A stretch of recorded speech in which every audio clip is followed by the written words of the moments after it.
rejection spirit, self-sabotage, depression, alcoholism, domestic violence, recurrent miscarriages, poverty. A typical script from a Niger movie screen, right? No, you thought wrong. This is Ruth Kilami's story. My name is Ruth Kilemi. I come from Ebru, and this is my story. I was born in Ebru in a family of 7, and I'm the last born in that family. Growing up wasn't easy because one, I can say, in a point in life you find out kuna ule mtoto anaitangwa mtoto wa bahati mbaya, and I think I was one of those babies. Ukiangalia hata ule sistangu nimefuatana na yeye, tumeachana kwa miaka mingi, like 7 years, so you can really tell nilikuwa mtoto ule wa bahati mbaya, like my parents were not ready for another baby, and I became rejected from my mother's womb because like my firstborn sister was so furious. In fact, when she and the baby was born in the house, mostly I'm being told hata alikataa kuingia kwa nyumba that mtoto amezaliwa. And I think that rejection followed me most part of my life because I was rejected. My family rejected me from my brothers and my sisters, and I find out like that in my life now I was like an orphan. But later when I was young, my mom died. I think she died when I was 4 years or 5 years, I'm not really sure. But when I'm being told when she was pregnant, she developed some complications. And by the time I was born, she was so sick. Like me, I never breastfed. Hata sijui maziwa ya mama, how does it taste? Because now my mom was sick, and the doctors advised that this baby should not be breastfed. Sasa mimi nilelewa na maziwa ya ng'ombe, ya mbuzi, and all that. And later now my mom dies, now I'm all alone. So after my mom died, my father remarried a stepmother, and you know the life of stepmother is not easy, especially someone who is not your mother. And my sisters and brothers were not around even to look after me because all of them were in school. I remember I used to run and go to my mom's friend, those women who were my mother's friend, those who used to take care of her when she was sick, and find myself, leo niko kwa huyu, kesho niko kwa huyu. I really suffered when I was a young girl.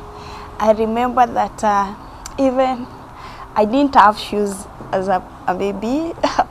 Sometimes even when I'm going to school, I used to wear some plastic papers. You know, ushago, jua imewaka, unachomwa na jua. So I used to wear the plastic bags, at least ndio miguu iache kuchomeka. Then chakula, mambo ya kukula when I was very young, all that I really suffered as a young girl. That's what I can say when growing up. After class 8, now in class 8, my sister decided to take me to a boarding school. At least now I can say there my life was a bit good, because after closing the schools, I used to go to my sister's place. I went to high school. Now I'm in Nairobi full. I went to high school, and also in high school it wasn't easy because now my father was not the one who was paying my school fees. I had now my sisters, 2 of my sisters and a brother who were paying my school fees. Na unajua saa ile ni watu wengi wanakusaidia, kuna mfurutano, so you find most of the time huyu ajalipa school fees, the other one has paid. Ukifukuzwa shule, ukikuja ule amelipa anakuambia mimi nimeshalipa, wewe toka uende kwa ule mtu ajalipa school fees. So it was not easy. Rejection puts you out of your comfort zone, which usually when you are at your best. For Ruth, the yearning of acceptance led to friends with a bad influence. I'm done with my Form 4. Now I'm home at my sister's place. And ukijua sasa ukimaliza Form 4, you know that feelings. Now you are a grown up, you know what you want to experience what is in the world and all that. And unfortunately now I think I fell in a bad group of friends who introduced me to alcohol and smoking. So this is after I've been admitted to a college. So here you get friends who are not good friends, because I cannot say they were good friends because all of them now nilijua pombe. And this was another tough moment of my life because now I found myself alcoholic. After that, nimekuwa sasa mlevi, nimeanza mambo ya pombe, kindogo kindogo. The introduction of now we start smoking. And now when you go to a pub, ndio ujisikia kabisa you have enjoyed yourself, you need to have a cigarette on the hand. So just like that, 1, 2, 3, it led to so many of them that I could not stay without alcohol and cigarettes in my house. Alcoholism is a disease that makes you too selfish to see the havoc you're creating and care about the people you shattered as much as she was hurting. Her family, Ruth, couldn't care any less.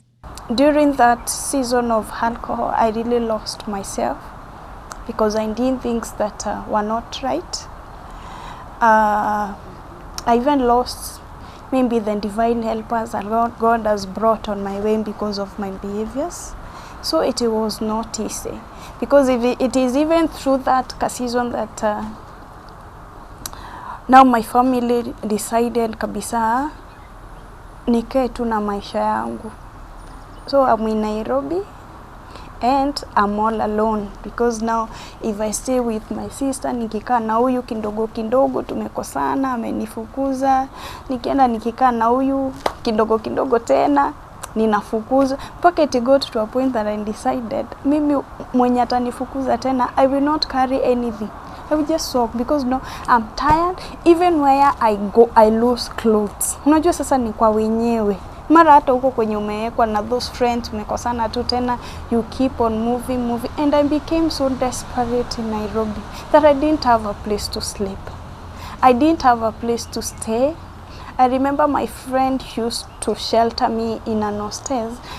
Sa ile matron amelala, that's when she would allow me to sneak in Gara and sleep. And then in the morning I wake up, I'm just out in Nairobi loitering and doing nothing. Have you ever been in a state where you want something so much, but then you go right ahead and make sure you lose it? Well, you probably suffer from self-sabotage, something Ruth struggled with. I got a job in Nyayo as a waitress. I was working in a hotel where there is an hotel and there is a pub. And because of the the way I used to drink and all that, I didn't even stay 1 month in that job.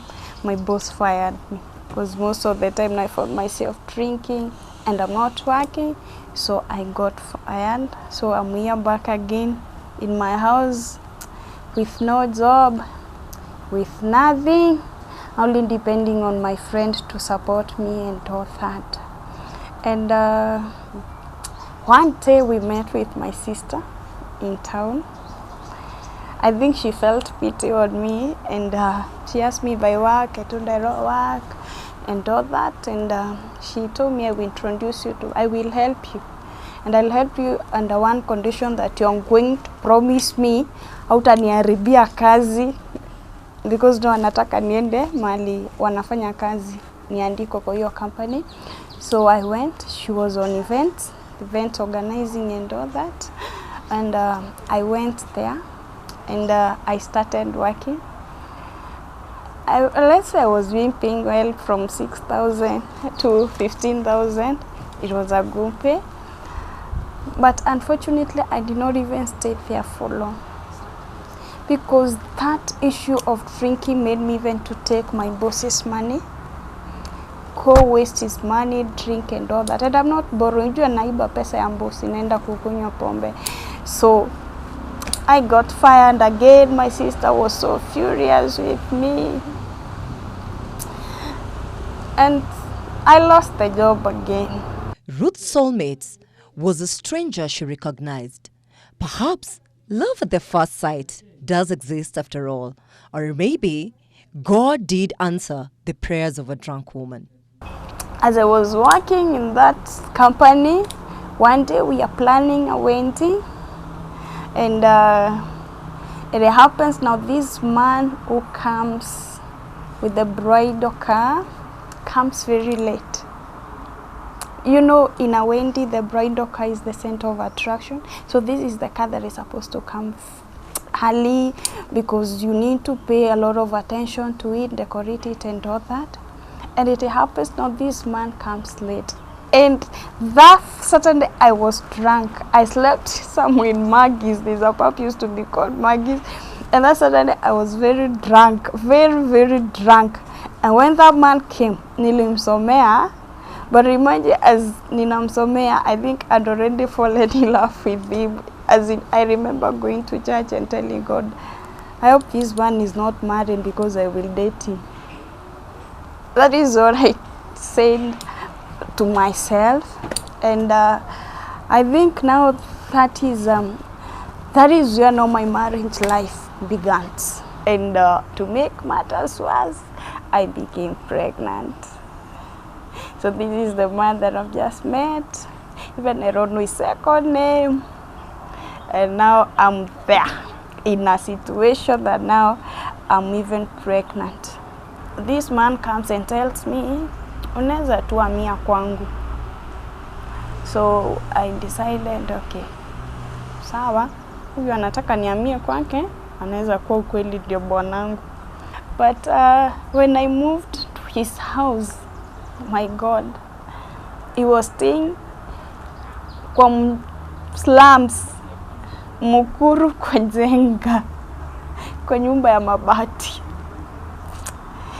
And that is now where we started our lives as a husband and wife. Imagine getting something you have prayed for so long, but losing it so shortly. The unique pain that comes from preparing your heart for a child that never comes. But when now it came to give birth, I was taken to hospital and I lost the baby. I carried the baby for 9 months with no complications. Maybe the issue of kutopata chakula ya kukula, you know, the things that you're required to do at a clinic. I didn't used to go most of the time, maybe once in a while. And you know you're supposed to go for checkup every month. So me, I didn't have that money for the clinic. Sikuwa naenda clinic every time. I'm telling you, I wore one trouser from the first month to the 9th month. Niko tuna trouser moja black. Na si ya maternity. Just a normal trouser now. I would just kufungua. Unajua, because I don't have anything else to wear. And when I went to hospital, I just developed some complications. Because now you see the doctor put me into the labor. I labored and they realized I could not open up. But now by the time they took me to theater, it was too late. So unajua kitambo hata ufanywe nini ulikuwa unaambiwa lipa kwanza.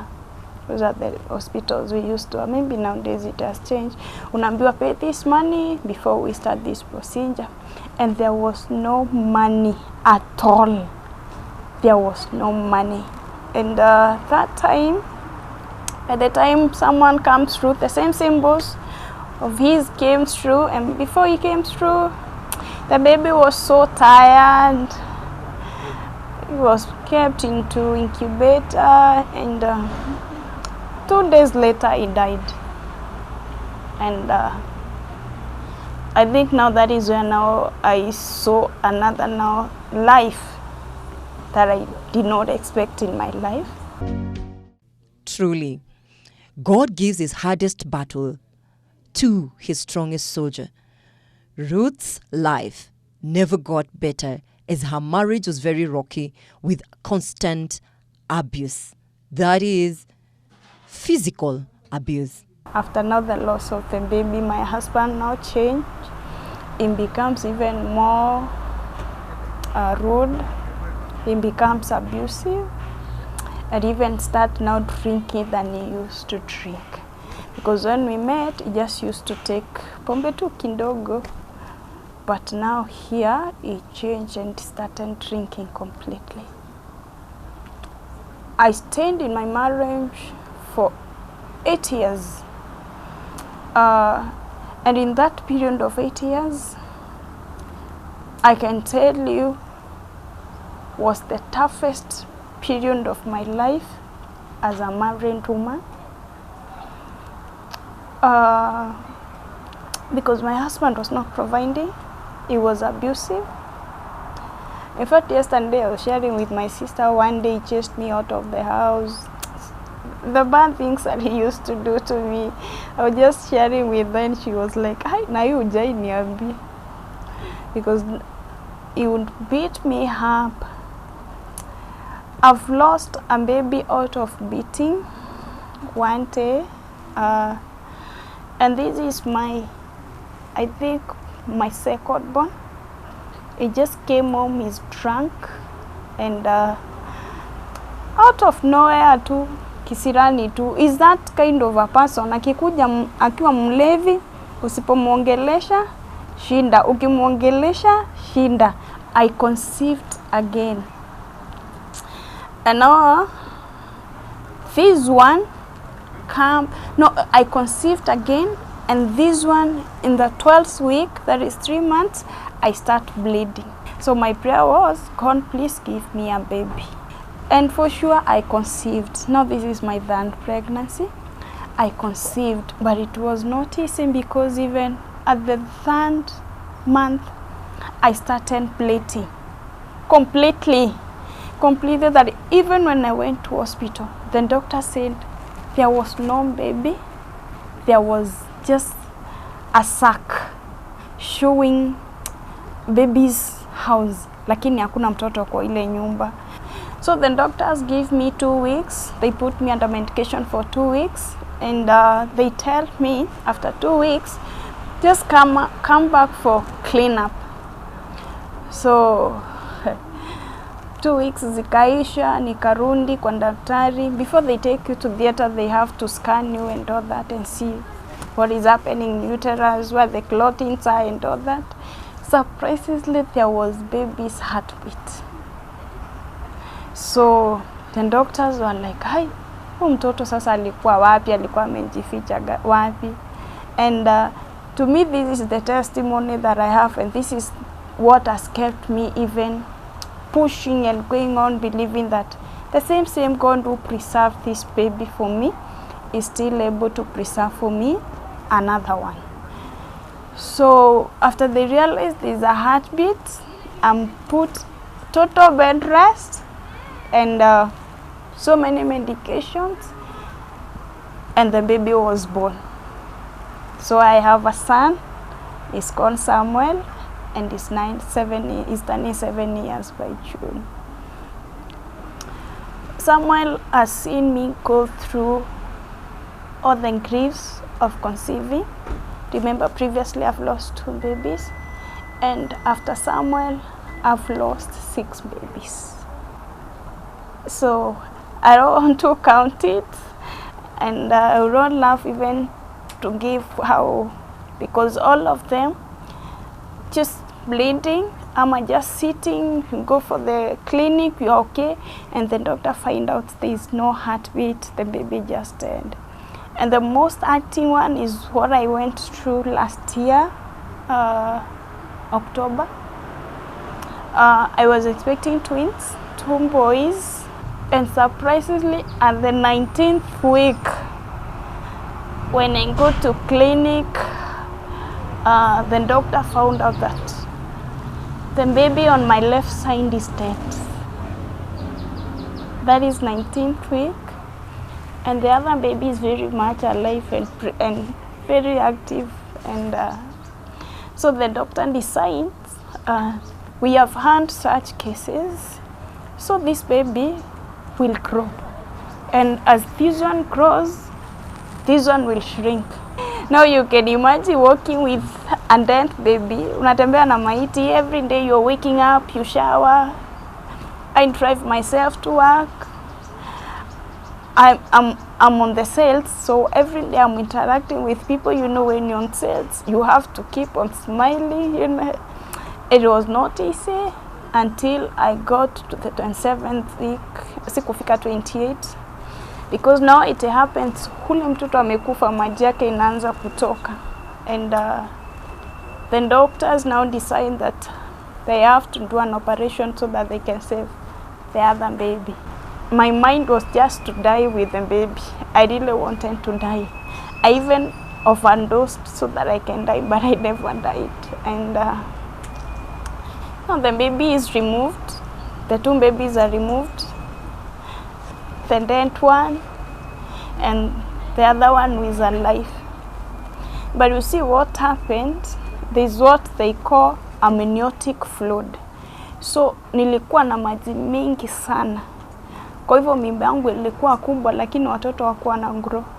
Maji tu ndio ilikuwa imejaa kwa tumbo. So the time walitoa ule mtoto, it was 400 grams.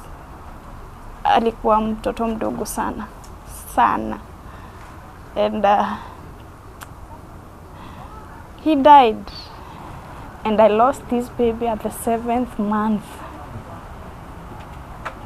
It was a pregnancy that everyone hoped and was very optimistic that I would pull through.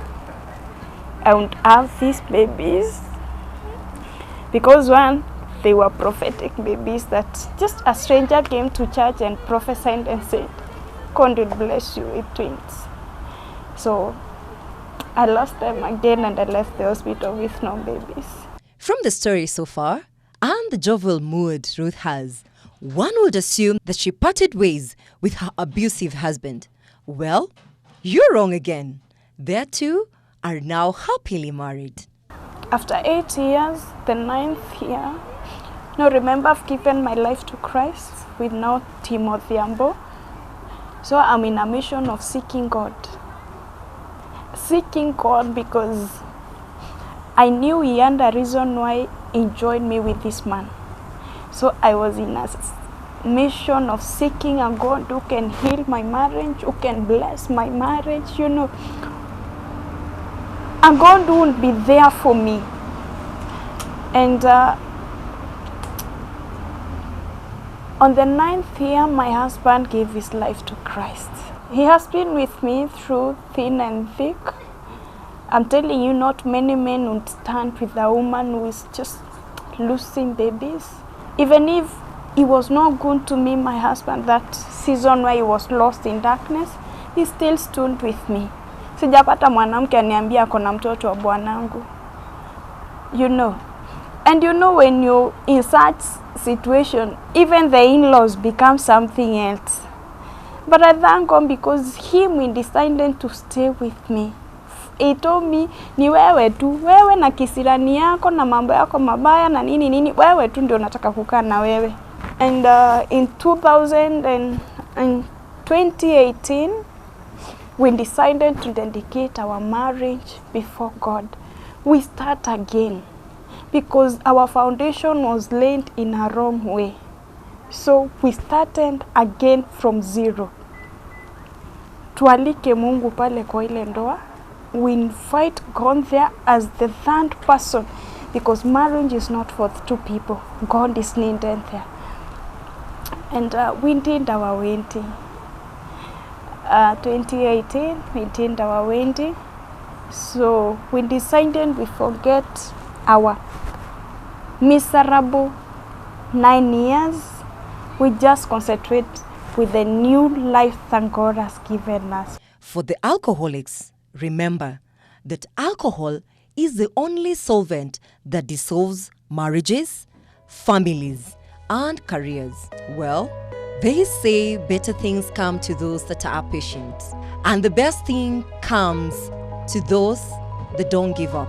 Ruth still trusts that God will grant her heart desires. And that is our prayer too.